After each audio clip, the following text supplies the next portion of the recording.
Bismillahirrahmanirrahim. Assalamualaikum warahmatullahi wabarakatuh. Sahabat-sahabat yang dimuliakan oleh Allah Subhanahu wa taala. Mudah-mudahan sahabat-sahabat saat ini dan seterusnya diberikan kesehatan lahir batin, terutama sehat batinnya atau sehat jiwanya. Ketenangan ada di dalam jiwa kita, kebahagiaan ada di dalam jiwa kita, dan keresahan juga ada di dalam jiwa kita. Maka yang harus kita berikan nutrisi dan minuman, siraman yang paling utama bukan obat lahir saja, tetapi lebih utama adalah obat batin kita, obat jiwa kita. Berawal dari SMA, saya pribadi mempelajari terus tentang keutamaan daripada sholawat. Sejak SMA, berbagai macam keajaiban selalu hadir, dan tidak kelewat juga ujian, terpaan, kesulitan juga selalu hadir. Tetapi kesulitan kemudian muncul keajaiban, kesulitan muncul keajaiban, dan itu adalah pertolongan dari Allah Subhanahu wa taala. Sampai detik ini sahabatku, tetap senantiasa ada kesulitan, ada ujian, tapi ada juga kemudahan-kemudahan, keajaiban-keajaiban yang Allah berikan kepada saya khususnya. Salah satunya adalah ketika diberikan penyakit psikosomatis, ansietas. Psikosomatis itu menyebabkan ke arah masalah di lambung, masalah di kepala, keringat dingin, berdebar, ya, psikosomatis tuh. Kemudian cepat lemas, nafas nggak panjang, itu yang karena psikosomatis. Dan di dalam ujian penyakit tersebut luar biasa, yang sahabat-sahabat rasakan, saya rasakan, ya, serba takut. Yang orang lain nggak percaya, kita yang merasakannya. Maka ketika kita bicara kepada orang, mau dia orang tenaga kesehatan mau bukan, itu nggak bakal percaya apa yang kita rasakan. Karena di ilmu medis psikosomatis itu dipelajarin. Saya tenaga kesehatan kena dengan penyakit psikosomatis ini. Mau profesi apapun kena psikosomatis bisa, kalau ada trauma psikis. Nah, gitu ya. Jadi psikosomatis itu diawali pasti dari trauma psikis. Fisiknya dulu, misalkan pingsan, misalkan tiba-tiba nyesek, tiba-tiba keliengan, tiba-tiba muter, tiba-tiba jatuh. Nah, diawali dari itu dulu. Tiba-tiba keringat dingin, gemetar, atau mimpi yang sangat menakutkan. Akhirnya ke medis atau ke UGD. Pokoknya, nah di situ tersimpan mulai adalah apa? Memori buruk, trauma psikis namanya, tersimpan di memori kita. Nah, sejak itu, kalau hanya masalah trauma psikis waktu itu yang tersimpan, kemudian misalkan ke UGD divonis A, B, C, tersimpan juga di sini. Kalau cuma dua macam itu enggak terlampau sakit kayak sekarang, terlampau takutnya luar biasa kayak sekarang, enggak. Yang membuat kita semakin takut dan cemas seperti sekarang ini, seakan-akan sekarang bakal mati, seakan-akan besok mati, seakan-akan nanti malam enggak ada usia lagi. Kalau udah kumat, ya kan?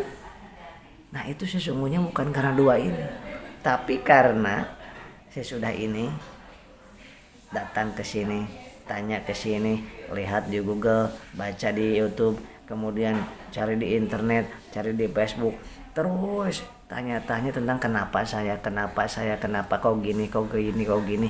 Akhirnya kata medis, kamu cuman GERD, kamu cuman asam lambung, kamu cuman gastritis. Tapi kok minum obatnya nggak sembuh, ya kan? Itu yang sering terjadi, saya pun merasakannya. Kemudian mau obat semahal apapun, kalau masalah lambung karena psikosomatis, bukan itu karena obatnya, kuncinya salah gitu kan. Kalau kuncinya salah, mau seperti apapun dikorek-koreknya nggak bakal terbuka itu pintu. Ya, kunci pintu yang ini dipakai untuk kunci pintu yang ini, tentu nggak bakal terbuka.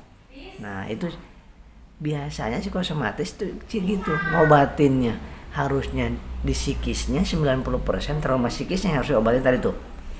Kejadian kejadian, kemudian diponis, kemudian tanya lagi ke ini, diponis lagi, ke sini diponis lagi, di sini diponis gaib, di sini diponis stres, di sini diponis ansietas, di sini diponis bagian macam, baca lagi di buku tanda-tanda gejala jantung, tanda-tanda gejala ginjal, tanda-tanda corona, tanda-tanda kematian.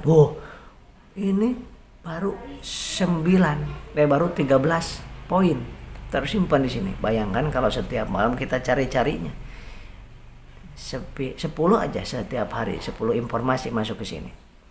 Kalau sebulan berarti 300 informasi hal yang busuk di sini. 300 ya.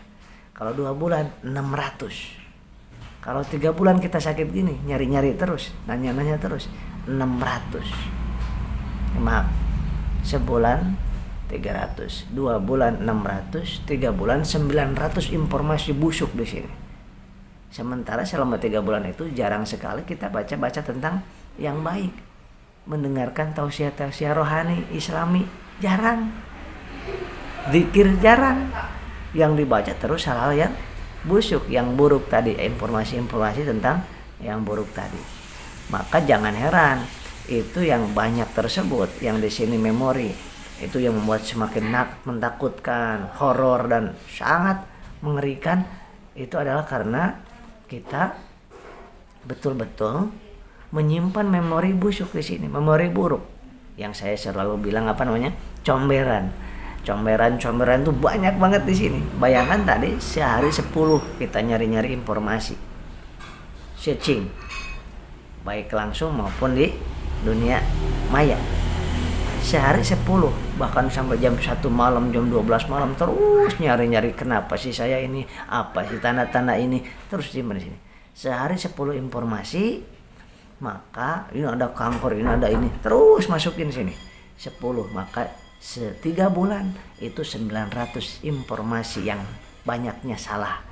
Informasinya bisa jadi benar, tetapi kita menginterpretasikannya salah, mendefinisikannya salah. Dianggap yang dibaca itu sama dengan kita, tersimpan di sini. Nah sehingga ketika saya tanya, kenapa ini? Saya takut banget. Yang takut apa? Takut asam lambung. Kenapa asam lambung memang bisa bikin jantung? Kenapa kalau bikin jantung? Kata siapa? Kata ini bisa bikin kematian. Nah itu udah salah benar kan? Udah salah total itu. Ada juga yang bilang ini kolesterol. Takut apa sih? Yang ditakutkan teringat apa? Kolesterol. Emang kolesterol apa? Bikin stroke, bikin apa lagi? Bikin kematian. Terlalu jauh sahabat. Terlalu jauh. Perut sakit di sini sedikit. Takut apa? Takut yang teringat apa? Kanker. Kanker di lambung. Emang dari mana? Dibaca. Jadi apa yang dibaca tersimpan di sini memang. Nah, bayangkan kalau ditelan terus di sini, sedangkan tidak punya ilmu tentang ilmu medis, tahu aja ya ilmunya. Saya banyak para dokter yang kena penyakit seperti ini, itu juga sama. Halnya seperti ini, takut mati, takut ini. Karena apa? Karena itu ilmu alam bawah sadar yang kayak gitu. Ilmu psikosomatis emang seperti itu. Maupun siapapun, apapun gelarnya, sama akan seperti kita. Nah, subhanallah, ini saya akan menyampaikan Jangan mencari terlalu banyak obat fisiknya, karena bukan masalah lambungnya ini. Yang harus perbaiki adalah secara psikisnya, jiwanya, rohaninya yang kita perbaiki, ketauhidannya. Maka pertolongan Allah yang nomor satunya. Jangan terus mencari-cari terus, tetapi lupa kepada yang paling utama, yaitu pertolongan Allah Subhanahu wa taala. Itu jangan dilupakan. Mau penyakit kutil sekalipun, penyakit diare sekalipun, apalagi penyakit psikosomatis. Dan nggak bahaya psikosomatis ini. Yang bahaya ini tadi nih, yang ada di dalam otak kita itu, yang dalam memori kita, comberannya itu yang bikin seakan-akan bahayanya luar biasa. Emang bener kayak gitu rasanya. Seperti kita kebakaran, wah ini udah kebakaran semuanya, waduh udah nggak ada harapan lagi. Kayak gitu orang psikosomatis itu. Dan saya paham, jadi Anda baru datang juga, baru konsultasi, udah tahu apa-apa yang, dan saya percaya banget apa yang Anda rasakan. Dan orang lain belum tentu percaya, sahabat. Maka mulai sekarang jangan banyak ngeluh lagi kepada makhluk. Udah, ya, cari pertolongan Allah, tapi ikhtiar terus. Ikhtiar di bidang yang baik, tapi yang dibolehkan sama Allah. Ya, medisnya, obat lambungnya, konsumsi. Dari psikiater misalkan udah ada, boleh dikonsumsi. Kemudian obat kolesterolnya, kalau memang kolesterol, konsumsi. Jangan melupakan ikhtiar, tetapi itu hanya 10%. Gulanya yang paling penting. Gula, air putih, sama nasi. Nah, 3 hal ini jangan lupa. Dan stop mencari-cari searching tadi. Dan perbanyak baca Quran. Yang paling utama lagi nih, rahasianya kesembuhannya saya sholawat, sahabat. Sholawat dan Al-Fatihah. Sholawat itu luar biasa. Sholawat, gimana enggak luar biasa, sahabat? Allah sholawat. Allah enggak sholat, tapi Allah sholawat. Allah menyuruh untuk puasa, tapi Allah enggak puasa. Tapi Allah menyuruh sholawat. Allah sholawat dan para malaikatnya. Masya Allah. Begitu luar biasanya sholawat. Antik dan luar biasa. Sungguh luar biasa. Maka udah ribuan orang para guru kita itu yang keistimewaan sholawat ini, keutamaan sholawat ini, ya, yang paling utama sholawat kita. Kenapa sholawat kita? Supaya diakui sebagai umatnya Rasulullah, supaya didapatkan syafaat pada saat yaumil mahsyar nanti. Dan yang ketiga, bonusnya bisa membuka rezeki itu kesembuhan, ketenangan. Kan yang paling penting ketenangan, itu rezeki yang besar. Nah, boleh kita sakit tuh, ada orang yang sakitnya wah mengerikan kalau kita lihat, tapi dia tenang, adem ayem. Tapi kita fisiknya kok sehat, nggak ada luka sedikit pun, nggak ada tanda-tanda sedikit pun, bahkan gemuk badan, bahkan bisa jadi kurus, bisa jadi gemuk. Orang lain nggak percaya kalau kita sakit. Kemudian kita ingin diakui sebagai orang yang sakit. Nah, disitu menderitanya. Ingin diakui oleh orang lain bahwa kita sakit, karena memang kita merasa sakit. Tapi orang lain nggak percaya dan nggak tahu, karena kita dari luar kelihatannya sehat. Maka kita secara psikis gimana ya supaya kelihatan sakit, supaya diakui sama orang bahwa saya ini benar-benar sakit, kok orang lain nggak percaya sih sama saya. Nah, itulah. Jadi sekarang katakan saya sehat, dan saya akan perlihatkan kepada orang-orang bahwa saya sehat walaupun saya sakit. Nah, itu sekarang. Karena dulu juga kita seperti itu. Dulu sahabat-sahabat seperti itu. Ketika belum trauma, itu seperti itu. Walaupun pusing kepala tetap kerja, walaupun perut sakit tetap nongkrong, ya kan? Ibu-ibu walaupun pada sakit pegel, nggak diingat penyakit jantung. Kenapa? Nggak ada memori di sini tentang jantung, tentang psikis, tentang trauma, belum ada di sini. Searching belum ada di sini. Nah, kemudian untuk penyembuhan, sahabat, luar biasa. Sholawat sehari saya lakukan waktu itu 1000 sampai 4000. Al-Fatihahnya minimal 40 kali, bagusnya lagi 300 kali, 313. Itu malam kalau bagusnya. Mau siang juga boleh, bagusnya malam, ya. Jadi sholawat dan Al-Fatihah. Sholawatnya 1000 sampai 4000. Pakai yang klik-klik ini biar nggak lupa, ya. kok harus 1.000? Enggak harus, mau 100 boleh, 300 boleh, 500 boleh, 1.000 boleh. Sampai saat ini saya 1.000 terus 1.000. Kalau lagi ada hajat baru 4.000, 3.000, 4.000, 3.000, 4.000. Nah sekarang terus ada ketakutan, misalkan istri mau lahiran nih sekarang nih, nah kemudian ada indikasi ini itu secara medisnya, sholawat luar biasa sahabat. Bayangkan ini terjadi di bulan ini, istri saya kan 8 bulan kehamilannya, itu sesar yang keempat kali, dan itu kata dokter spesialis kandungannya, ini ada risiko perdarahan, ada karena nempel, ada pelengketan kata beliau gitu. Kemudian harus ke rumah sakit yang lain gitu kan, padahal udah biasa dengan dokter itu dan sudah biasa di rumah sakit tersebut, nggak mau ke yang lain gitu kan, udah biasa. Nah tiba-tiba ini ada risiko perdarahan, ada pelengketan dan kelilit tali pusatnya melilit, namanya placenta previa. Bayangkan sama, wah itu sudah wajar, gak nyaman hati kita, khawatir hati kita, wajar itu. Apa yang saya lakukan? Tetap sholawat. Istri saya, tolong sholawat 2.000 sehari, minta sama Allah. Boleh nggak kita sholawat untuk kesehatan kita? Boleh, yang penting minta sehatnya ke Allah, bukan ke orang-orang, bukan ke makhluk. Boleh nggak sholawat kita minta banyak rezeki? Boleh, yang penting minta rezekinya ke Allah, karena Allah udah menjanjikan.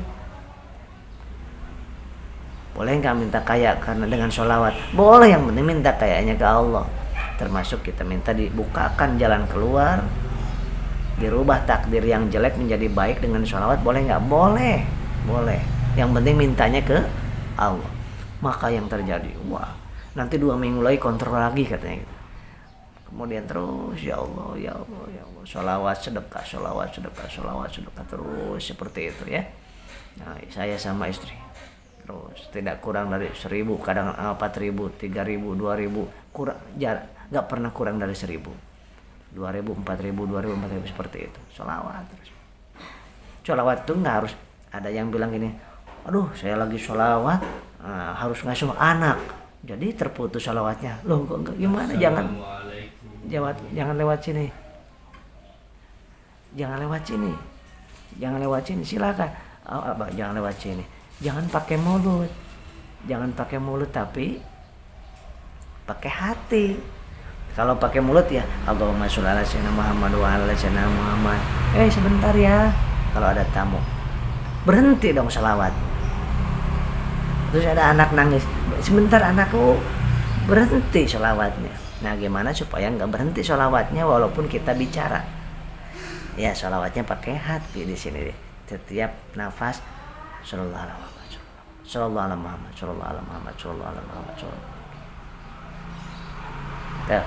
Saya bicara tapi sholawat lanjut di hati. Boleh Allahumma sholli ala sayyidina Muhammad wa ala ali sayyidina Muhammad juga boleh. Sallallahu alaihi Muhammad juga boleh. Terserah sahabat-sahabat. Nah, seperti itu sahabat-sahabat. Nah, akhirnya 2 minggu kan lama tuh. Wah, takut terjadi sesuatu, takut pelengketan dan sebagainya, sering sakit. Biasanya kan nggak pernah sakit. Yang pertama, kedua, ketiga nggak pernah sakit. Yang ini 8 bulan sakit. Biasanya 9 bulan masih pakai motor ke sana kemari. Nah, sholawat terus minta ke Allah, kemudian minta doa dari orang tua kita, sholawat. Apa yang terjadi begitu dicek? Baru kemarin, ini kan hari Kamis, baru kemarin hari Rabu, Jumat sekarang, hari Rabu kemarin kontrol lagi ke dokternya. Gimana dok? Dokternya ini udah kan suruh di USG, namanya fitomaternal. USG fitomaternal itu untuk lebih detail lagi, yang 4 dimensi, ke rumah sakit yang lebih jauh. Dicek di situ, kemudian sambil sholawat terus sampai 3 jam itu ngantrinya, 3 jam, luar biasa. Pas dicek kemarin hasilnya, kata dokter sono, bagus ini, gak ada perlengketan. Tapi belum percaya karena khawatir itu tidak sesuai dengan yang di sana. Makanya pas kesana lagi kemarin, gimana dok hasilnya? Wah ini udah nggak ada melilit lagi, bagus katanya plasentanya. Kemudian perlengketannya dok bagus, nggak ada perlengketan katanya. Kemudian gimana tentang itunya dok, risiko perdarahannya? Bisa, insya Allah di sini nggak apa-apa katanya, bisa di sini nggak ada. Masya Allah, sholawat kepada Rasulullah luar biasa. Pertama itu. Yang kedua, ketika mau ada sesuatu berkaitan dengan fitnahan sehingga harus ke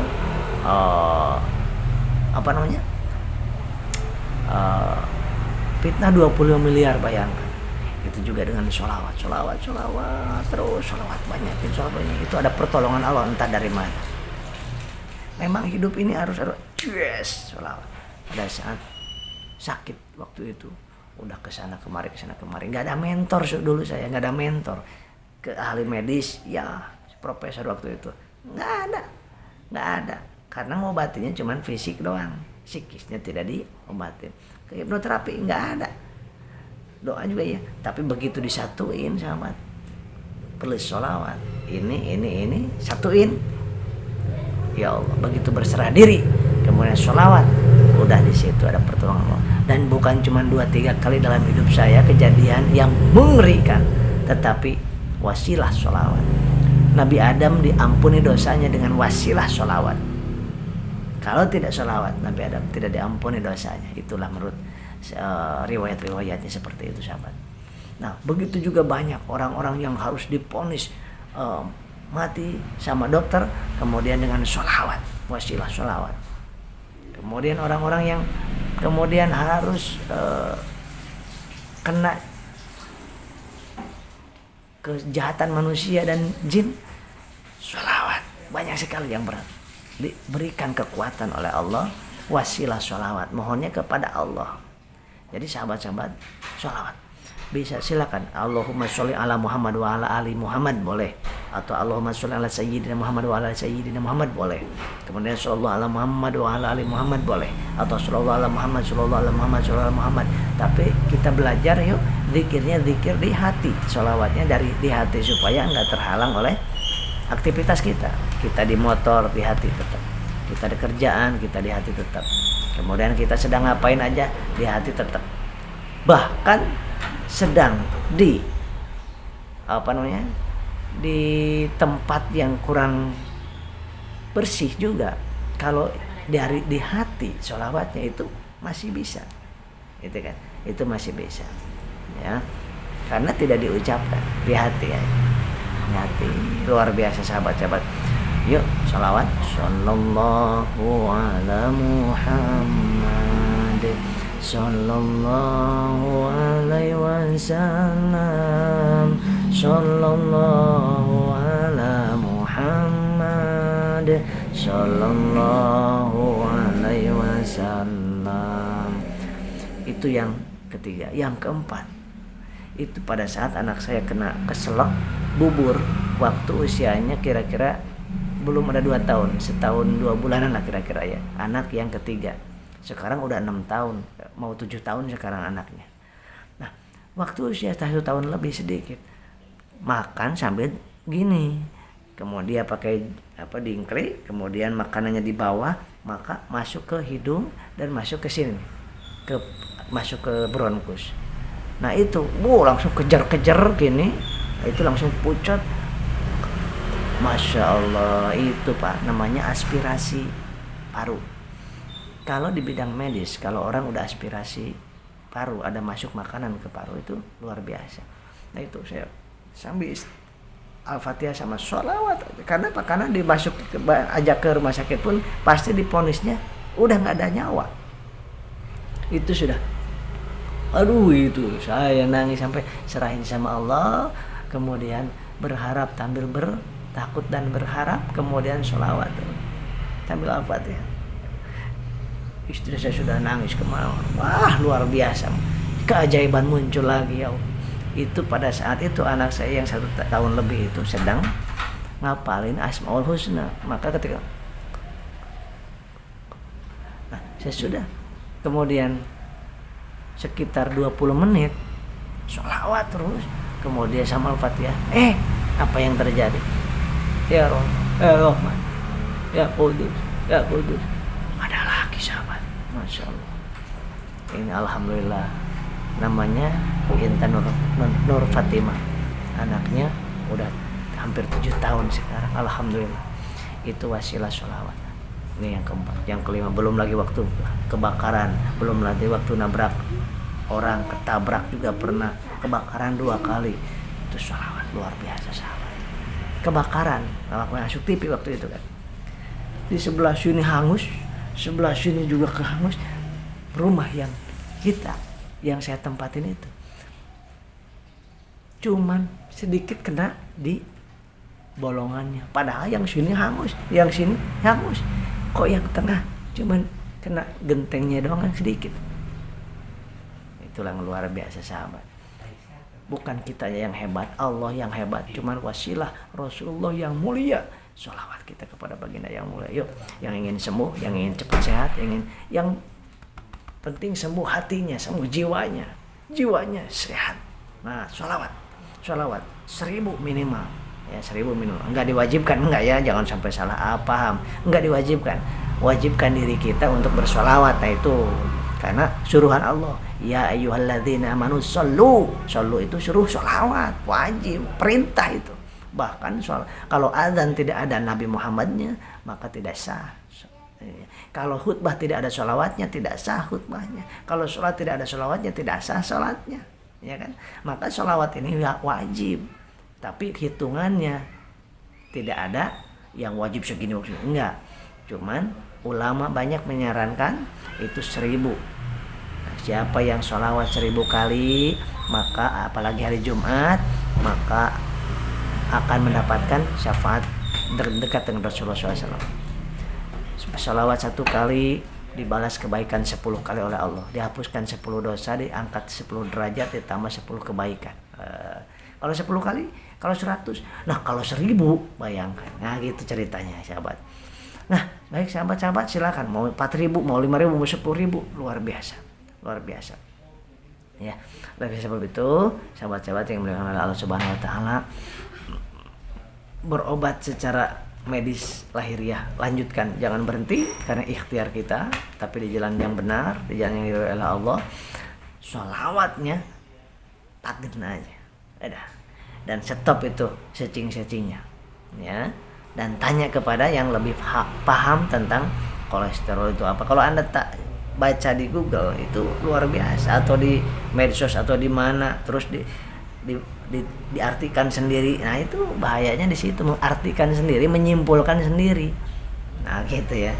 Yang dibacanya bisa jadi benar, tapi kitanya yang ditontonnya bisa jadi benar, tapi kitanya menyimpulkannya, mendefinisikannya kurang tepat, salah. Nah, gitu ya. Maka sholawat terus, sholawat sahabat yang dimuliakan oleh Allah. Sholawat mulai sekarang, coba rasakan nikmatnya, tenangnya, bertahap nanti. Tapi jangan lupa gula, air manis, air putih sama nasi. Jangan lupa tuh. Ya, jangan lupa itu. Terus jalan kaki pagi 100, sore 100. Udah lakukan lagi perbuatan baik kepada sesama. Udah, jangan mikirin ini urusan Allah, ya kan? Baik, dari saya mohon maaf apabila kekurangan. Mudah-mudahan sahabat-sahabat dan para guru yang nonton ini mudah-mudahan diberikan kemuliaan oleh Allah Subhanahu wa taala. Amin ya Allah ya rabbal alamin. Saya Asyaf Rudar. Assalamualaikum warahmatullahi wabarakatuh.